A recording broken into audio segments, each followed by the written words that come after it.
অবাধ অংশগ্রহণমূলক নিরপেক্ষ জাতীয় ও স্থানীয় সরকার নির্বাচন অনুষ্ঠানের লক্ষ্যে নাগরিক সমাজ, শিক্ষক ও বুদ্ধিজীবীদের সাথে সংলাপে বসেছে নির্বাচন ব্যবস্থা সংস্কার কমিশন। মতবিনিময় সভায় না ভোট ফিরিয়ে আনা, নির্বাচন সংশ্লিষ্ট মামলা নির্বাচন কমিশনকে নিষ্পত্তি, স্বচ্ছতা নিশ্চিত সহ বেশ কিছু পরামর্শ দিয়েছেন নাগরিক সমাজ। সকালে নির্বাচন কমিশন সচিবালয়ে মতবিনিময় সভা অনুষ্ঠিত হয়। সরাসরি রাষ্ট্রপতি নির্বাচন, অর্থের উৎসের স্বচ্ছতা নিশ্চিত, ইভিএম বনাম অনলাইন ভোট, হলফনামা যাচাই বাছাই ও না ভোট ফিরিয়ে আনার ব্যাপারে প্রস্তাবনা আসে সংলাপে।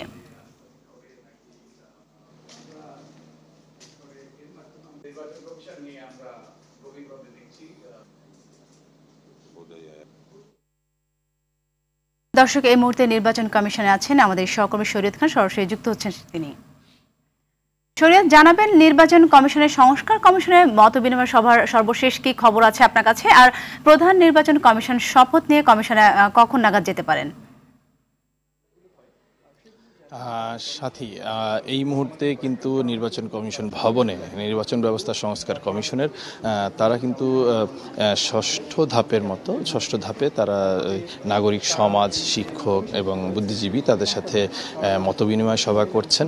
তো আপনি জানেন যে একটা নির্বাচন ব্যবস্থা ফিরিয়ে আনার জন্য সুষ্ঠু একটি নির্বাচনের আগামীতে যেন সব নির্বাচন ব্যবস্থা ভালো একটি নির্বাচন ব্যবস্থা তারা উপহার দিতে পারেন, তাদের যে দায়িত্ব দেওয়া হয়েছে 3 মাসের, সেই 3 মাসের মধ্যে তারা সকল পর্যায়ের মানুষের সাথে কথা বলবে এবং বৈঠক করে তারা একটি ভালো সুষ্ঠু নির্বাচন ব্যবস্থা, ভালো একটি নির্বাচন ব্যবস্থা তারা দিতে চায়। এই 31 ডিসেম্বরের মধ্যে তাদেরকে তারা সেই সব কিছু তারা তাদের মতামত তুলে ধরবেন। তো সেই লক্ষ্যে কিন্তু আজকে ষষ্ঠ ধাপের মতো বৈঠক চলছে। এই বৈঠকে বিভিন্ন মতামত আসছে যে সুষ্ঠু একটি নির্বাচন করার জন্য না ভোট ফিরিয়ে আনা সহ এছাড়া নির্বাচন সংশ্লিষ্ট যে সব মামলা, সেগুলো দেখা যায় যে বিভিন্ন সময় দীর্ঘসূত্রতার কারণে যারা মামলায় জিতেন তারা অনেক সময় লেগে যায়। সেজন্য এটা যেন নির্বাচন কমিশনের হাতে থাকে, যেন দ্রুত সেটি মামলাটি নিষ্পত্তি হয়, সেজন্য তাদের হাতে ক্ষমতা ফিরিয়ে আনার সহ বিভিন্ন প্রস্তাব আসছে।